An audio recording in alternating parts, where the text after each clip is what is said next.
I don't know about you, but in the past, I've just let my mind do whatever it wanted to do, and it very much got me into trouble. And so in this video, I want to teach you how to become your own coach, therapist, and how to basically talk yourself off the ledge. There was a part of me, just like I know there's a part of you, where it's like, I just wanted an answer. I wanted to understand what was going on. Like, why did this happen? Why did this person do this? Like, I was just looking for an answer to something, and I really thought that that answer was going to make me feel better. What I didn't realize was that the answer was never going to make me feel better, because what I was doing was just a compulsion and addiction to thinking. I also didn't even realize that what I was doing, this compulsion, this addiction to like overthinking and overthinking, honestly was just a trauma response. You've just learned to ruminate because you think that that's going to actually make you feel better, and it never does. Most people that get stuck in rumination are people that are very logical. They are people that are fixers, the people that just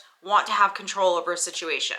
They want to solve problems, and sometimes they're more logical than they are comfortable tapping into actually their feelings and their emotions. It's not that they don't feel or have emotions, but they don't know how to balance their logical side and their emotional side. And most of us don't know how to balance these two sides of ourselves, which is why we're here. Which is why mental health is such a huge topic nowadays, is because we're learning basically how to balance these two sides. Rumination and overthinking is actually a useful tool if it can do two things. If it can give you clarity on a situation or a topic, if it can give you a sense of ease, then it's useful. Or if it did give you those two things and now you're still stuck doing it, then you know you're in the compulsion and addiction of doing it. So you think, if the more I think about this, the more I think about this, even though I already know the answer, but I haven't accepted the answer. There is a part of you that is avoiding something. Are you avoiding your feelings? Are you avoiding your emotions? So look at the example of someone who's just like very bitter and angry about something that was done to them in the past. They are struggling to basically say that I don't want to be here anymore. They actually like being there, even though it's not helping them, it's not serving them. They feel comfortable in that space, staying in anger, staying in bitterness, and complaining all the time. And that's why they continue to do it. They haven't hit a point where they've reached enough suffering where they say, I don't want to live here anymore. I tell this to people all the time, and this has a lot to do with forgiveness, and it has a lot to do with moving on, and it has a lot to do with just being more deliberate with your thoughts. Is no matter what answer I give you, I can give you the black and white answer as to why this happened, why you did this, why that person did this, why this happened to you. But are you able to accept that answer? Accepting is not something that you do one time. Logical understanding of something is something that you do one time. I tell you that the sky is blue and you go, oh yeah, the sky is blue, and then we're done. So your logical self knows exactly what's going on, but your heart and your emotional space is not able to catch up because it hasn't fully accepted yet. And acceptance is something that you do over time. When you go through something traumatic, you cannot process what it is that you're feeling and what happened, and you just can't process it in real time. That's why no matter what you go through, whether it's a little trauma or a big trauma or a disappointment or a betrayal or I'm mad at myself because I did this, like all of those things, it is not I'm just gonna go to therapy once, I'm gonna have this chat, I'm gonna hire that coach and have that conversation, and then boop, my problems are solved. It just doesn't work like that, because your emotions are not black and white. They're messy, they're uncomfortable, and there's something that you have to deal with when it comes up. So eventually the situation or the experience or the fear or the whatever will just pass. Now I'm going to teach you how to basically be your own therapist. So step one, I need you to recognize when you are actually ruminating. Unfortunately, sometimes we're ruminating and we don't even know that we're ruminating because we haven't hit enough pain yet. You only really realize like, oh my God, I'm going around and around on this wheel once you've hit a significant amount of pain. So once you realize that you are ruminating, then I want you to figure out, in what way are you ruminating? What I mean by that is there are 4 different types of rumination. There's fear. Fear is something obviously self-explanatory that you're scared of, something that you're either scared of doing or a situation that you're scared of being in. Now, the reason why you're ruminating is a couple of different reasons. One could be that you haven't learned how to self-soothe. You don't really trust yourself or have that level of high confidence in yourself to be uncomfortable in this situation.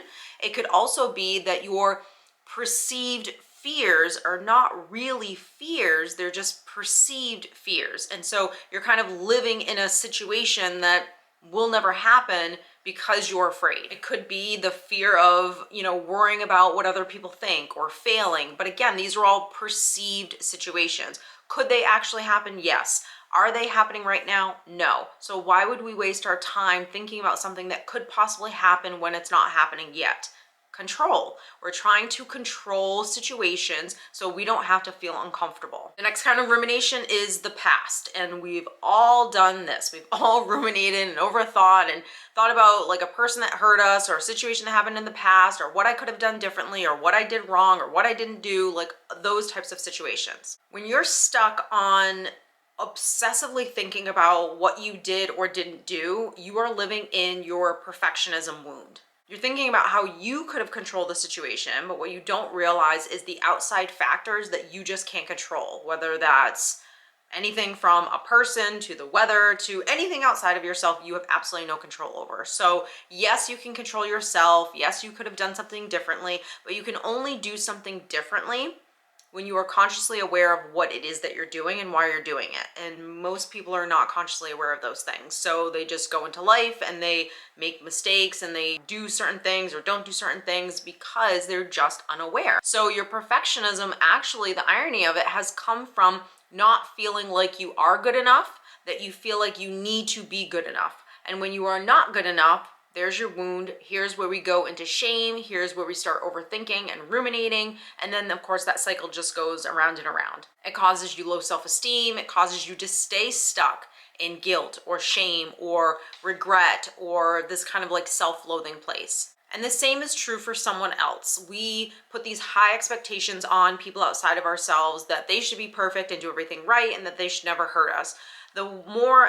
The way we forgive ourselves is also the way we have to forgive other people. So we have to understand that everyone's flawed and everyone's making mistakes. And even though it hurts trying to be human and allow someone else to be human, that doesn't mean that you forgive and you invite someone over on Sunday dinner, but it does mean that you have to learn how to accept who a person is and what they're capable of doing. And remember what I said about acceptance, it is not something that you just do one time. So for me, there was no judgment on if I was angry or upset or living in kind of like a negative space. I had to process whatever it is that I had to process, any feeling, any emotion that I had. I had to understand a situation logically, absolutely. Why did this happen? And try to get some kind of clarity or answer. In some situations, unfortunately, you're not going to really gain any clarity that's going to make you feel better. It just is what it is, kind of a thing.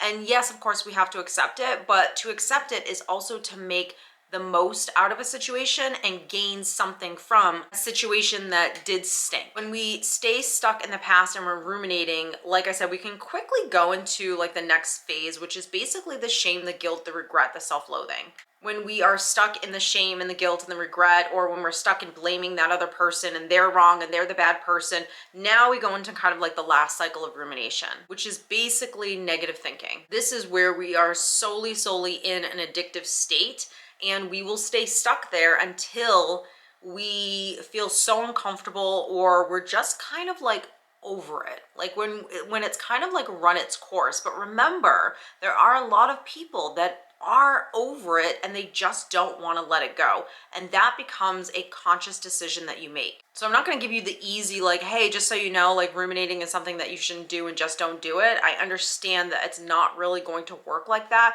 but what I am going to tell you is if you understand why you're ruminating and what part of this thought are you really struggling with. Are you struggling to accept something? Are you struggling to feel something? Are you struggling to gain clarity on something? Like, where are you stuck? And starting to parent yourself through that situation where you're validating, you're acknowledging, you're validating, you're learning how to self-soothe yourself. And then there does come a point where you do have to accept something. Doesn't mean you have to like it, but you do have to practice acceptance. And the more you do all of those little healthy habits, you will slowly get out of a space. You will learn, and this is what I learned, and this is what really helps me in any situation where I am kind of like overthinking something a little too much, is this actually helping me or is this hurting me? And a lot of times I go asleep just like you guys do, and I'm knee deep in something that I shouldn't be in, and it's causing me a lot of pain, and now I'm down in the rabbit hole, and now I got to get myself out. So you just learn. You learn as you go, like, okay, I let that one slip. I fell asleep there. I was completely unaware of what my mind was doing, and I let it do whatever it wanted to do. And then there are other times where I'm a little bit more aware of, okay, I'm overthinking this, I'm ruminating, I'm stuck in this place. And why am I stuck in this place? What is the fear, what is the thing that's stuck right now that I need to work through in order to like let this rumination kind of just like go and me feel a little bit better about it. So I hope you guys enjoyed this video. Hope it gave you some tips. Go follow me on social. Links are down below to courses, coaching, all of the good stuff, and I'll see you in the next one.